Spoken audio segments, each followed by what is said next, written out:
Kita mulai ya. Bismillahirrahmanirrahim. Assalamualaikum warahmatullahi wabarakatuh. Waalaikumsalam warahmatullahi Waalaikumsalam wabarakatuh. warahmatullahi wabarakatuh. Waalaikumsalam warahmatullahi wabarakatuh. Selamat pagi ya untuk teman-teman semua. Kita bertemu di pertemuan perdana di semester pendek ya. Jadi teman-teman ini ambil semester pendek untuk mata kuliah Object Oriented Programming, gitu kan ya? Nah, hari ini eh, kita akan coba perkenalan terlebih dahulu dan kita melakukan pertemuan secara daring terlebih dahulu ya, secara online. Sambil saya akan jelaskan tentang apa itu mata kuliah OOP itu. Dan sebelum kita mulai, kita lebih baik berdoa terlebih dahulu menurut agama dan kepercayaan masing-masing. Semoga apa yang kita lakukan hari ini itu bisa bermanfaat untuk kita semua dan juga bisa mendapatkan keberkahan ilmu yang kita dapatkan. Amin. Berdoa dimulai.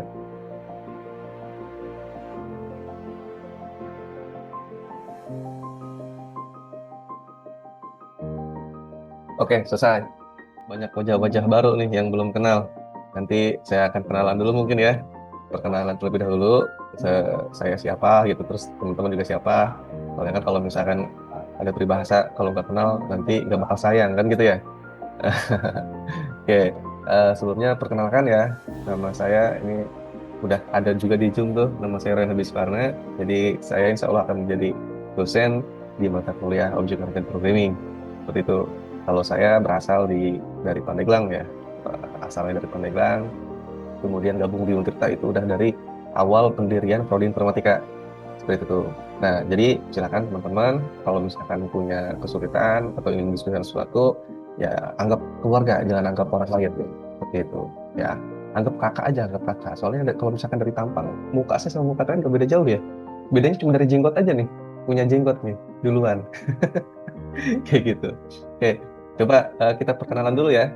Mulai dari siapa enak ini? Jadi sebutin ini aja nama sama asal dari mana. Kayak gitu. Oke ya? Oke. Jadi kita udah saling kenalan. Semoga kedepannya nanti bisa apa namanya? Bisa bisa saling sapa ya kalau misalnya ketemu gitu. Jangan lewat-lewat aja.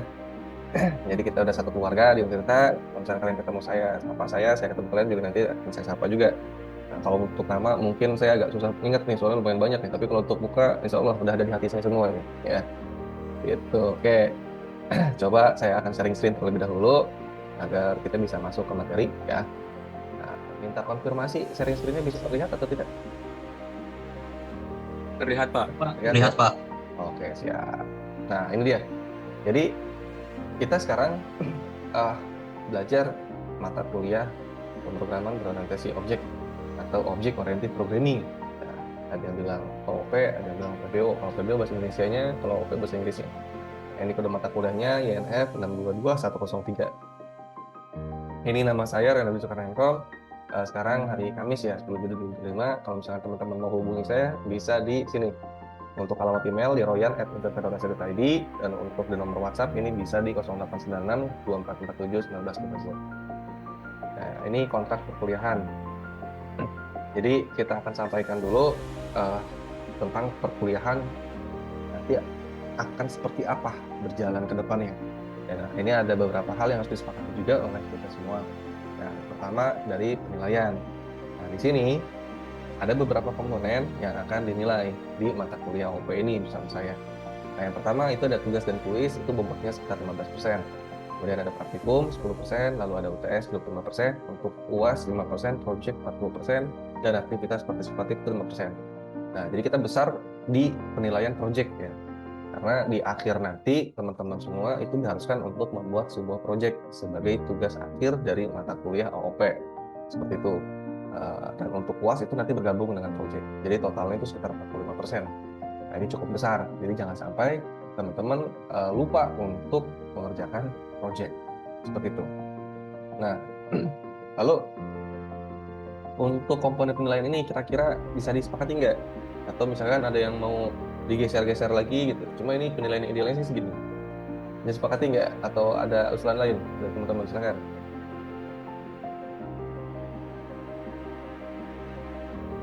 Aman kan nih? Kira-kira Aman Pak, aman. Pak. aman ya? Oke, sip. Jadi kita sudah menyepakati bersama ya untuk masalah penilaian. Nah, ini harap diingat baik-baik seperti itu.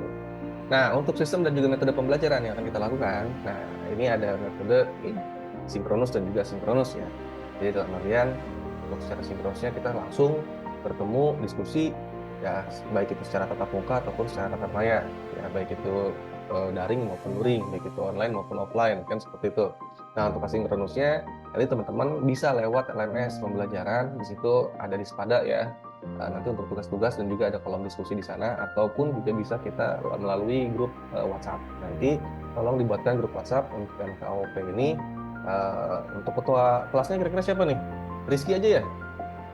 Siap nggak Rizky?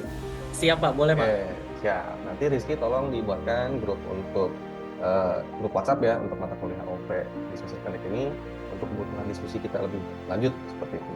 Nah, untuk pembagian perkuliahan ini ada daring di 70% dan juga luring di 30%. Seperti itu. Nah, ini tertukar ya. Ini maksudnya yang offline-nya 70% ini. Kemudian yang online-nya ini 30%. Jadi nanti untuk perkuliahannya secara online itu 30%, ya sekitar 5 pertemuan lah kurang lebih. Ya kurang lebih 5 pertemuan kita akan lakukan secara online. Lalu yang offline-nya mungkin akan di lab ya, nanti akan kita pakai lab komputer informatika itu di 70% atau sekitar 11 pertemuan. Nah, lalu nanti untuk metode pembelajarannya kita menggunakan diskusi. Jadi kita akan berdiskusi bersama-sama ya terkait suatu topik, kemudian juga akan ada simulasi ataupun bagaimana cara untuk membuat sebuah kode gitu. Lalu ada juga case study-nya. Ya. Nah, untuk perangkat lunak yang yang akan kita gunakan ialah Spada Utilita, kemudian ada WhatsApp Group, kemudian Zoom, lalu ada VS Code ataupun online Java Compiler. Nah, ini kebutuhan untuk kita membuat kode. Itu. Nah, ini sistem dan metode pembelajaran. Nah, kemudian, ini adalah capaian pembelajaran mata kuliah untuk Object Oriented Programming atau pemrograman berbasis objek. Jadi ada tiga yang akan dicapai oleh teman-teman semua dengan mempelajari mata kuliah OP ini. Nah, yang pertama itu nanti teman-teman mampu untuk merancang dan juga menerapkan algoritma dalam mengembangkan program yang berbasis komputer. Lalu yang kedua ialah mampu membuat program berbasis komputer menggunakan bahasa pemrograman untuk menyelesaikan permasalahan sesuai bidang keahlian. Nah, untuk yang ketiga, itu nanti teman-teman bisa memberikan rekomendasi terhadap penyelesaian masalah di bidang informatika, baik secara individu ataupun kelompok dengan penuh tanggung jawab. Gitu. Jadi bukan hanya kemampuan atau hard skill-nya, tapi soft skill-nya juga teman-teman harus punya. Nanti akan coba kita lakukan problem based learning, ya, atau kita lakukan case study gitu. Nah, jadi teman-teman harus bisa menggali bagaimana cara untuk menyelesaikan masalah dari dunia nyata ataupun dari simulasi yang telah ditentukan. Seperti itu. Nah, deskripsi singkat untuk mata kuliah OP ini, jadi tujuannya ialah untuk mengenalkan paradigma konsep pemrograman yang berbasis orientasi pada objek.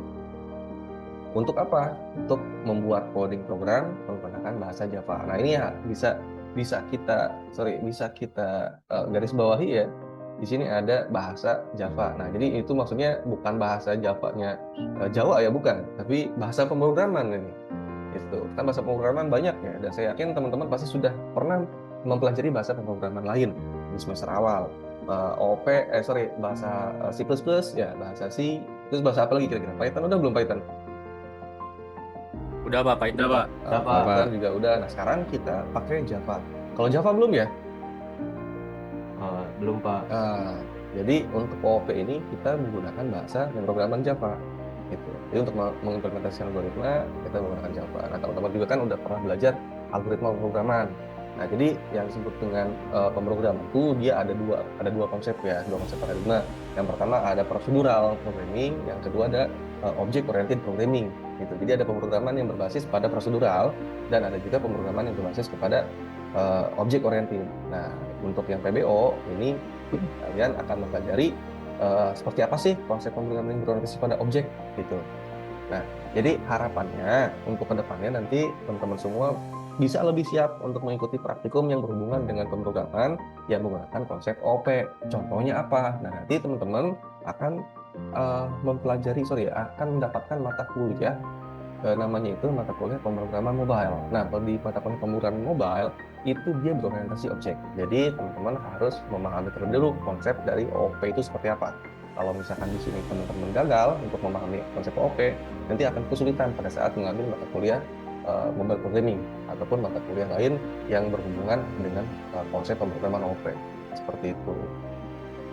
Nah, untuk referensi yang bisa digunakan oleh teman-teman semua, nah ini ada beberapa referensi ya, kurang lebih ada sekitar 8 dari bukunya. Di sini bisa terlihat ya, ada dari Paul dengan judul How to Program edisi ke-11 dengan menggunakan Java.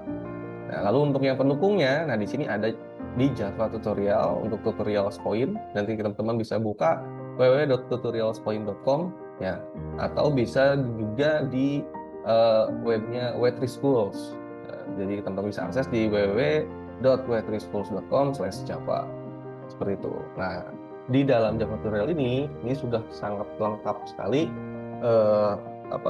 mendeskripsikan dan juga ada bahan-bahan latihan di sana cocok untuk mencoba mengembangkan logika kita di dalam konsep pemrograman berbasis objek itu. Seperti itu. Oke, sampai sini cukup jelas nggak? Jadi tujuannya apa sih gitu teman-teman ini belajar OP, kemudian referensinya apa, terus buat apa belajar ini gitu. Cukup jelas ya? Jadi biar kita semua terarah gitu. Oh iya, ini ternyata MK ini penting ya untuk kedepannya gitu. Kayak gitu. Jelas ya? Atau ada yang mau tanyakan? Silakan. Untuk saat ini jelas, Pak. Jelas. Oke, cakep. Cerdas-cerdas ini ternyata ya. Sip. Nah, sekarang kita akan membahas konsep pemrograman berorientasi objek. Nah, tapi sebelum membahas konsep pemrograman berorientasi objek, perlu saya informasikan ada materi apa aja sih di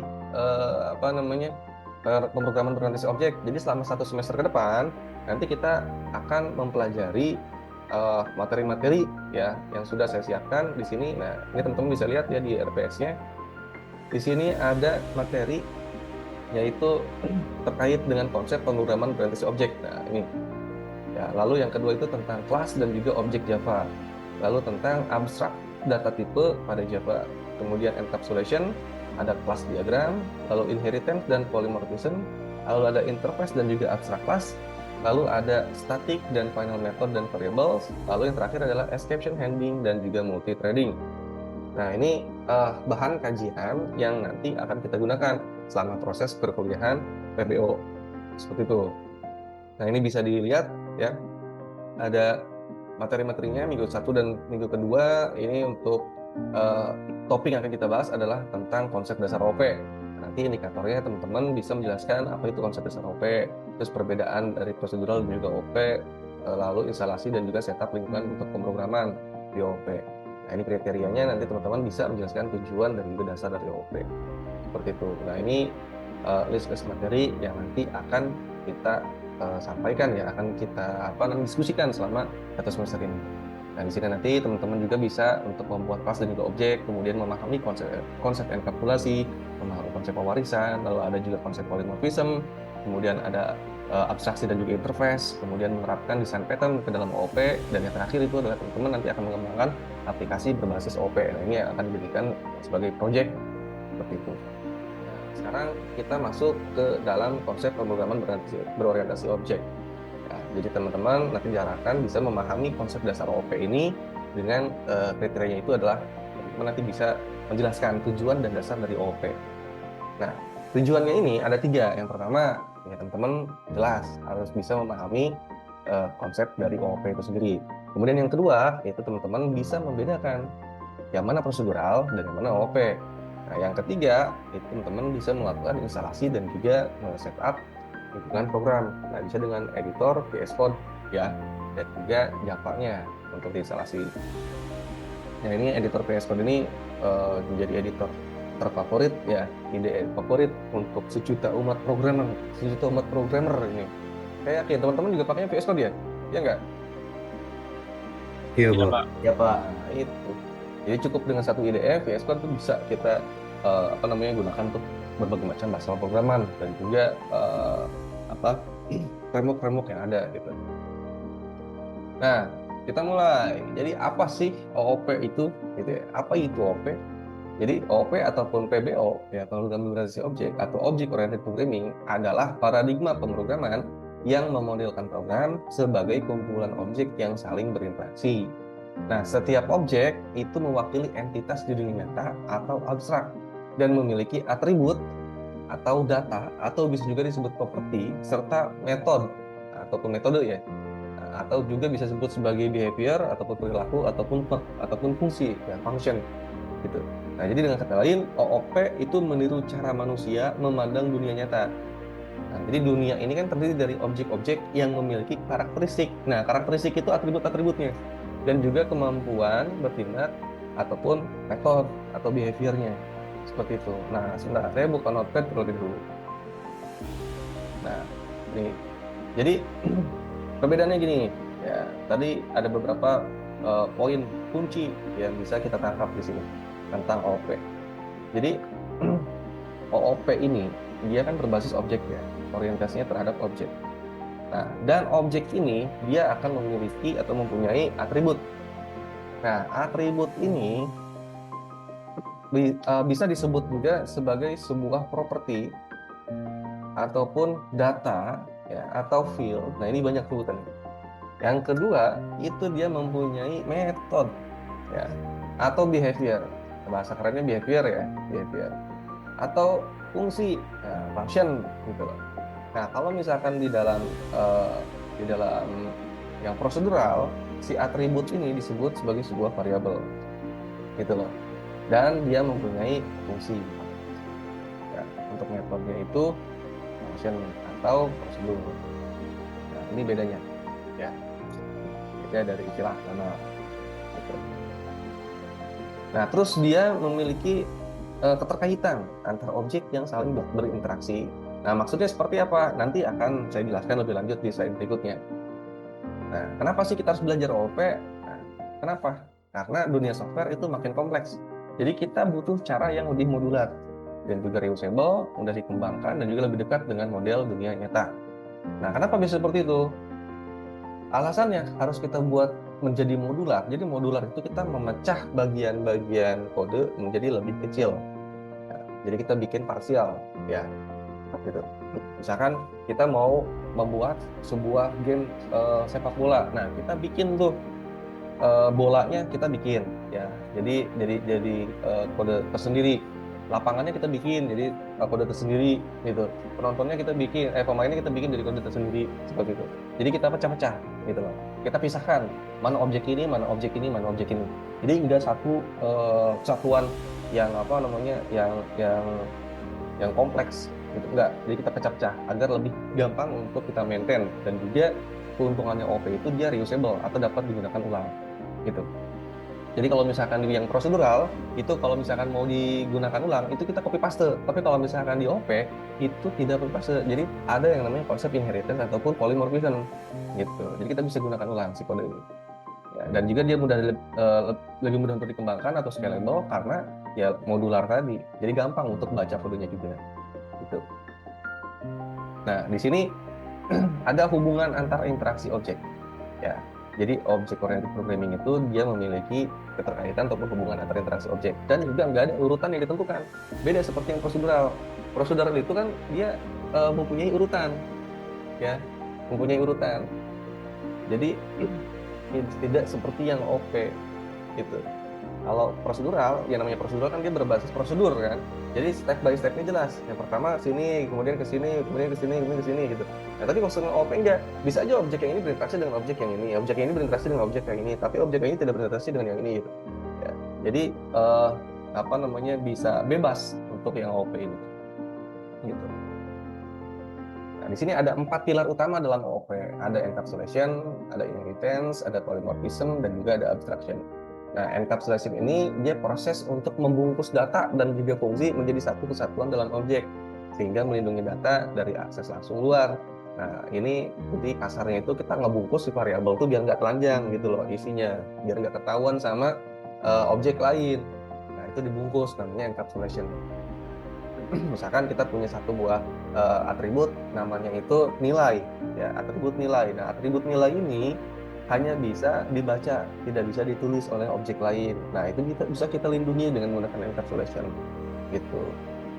Nah, lalu ada yang namanya inheritance. Inheritance ini merupakan sebuah objek yang dapat mewarisi sifat.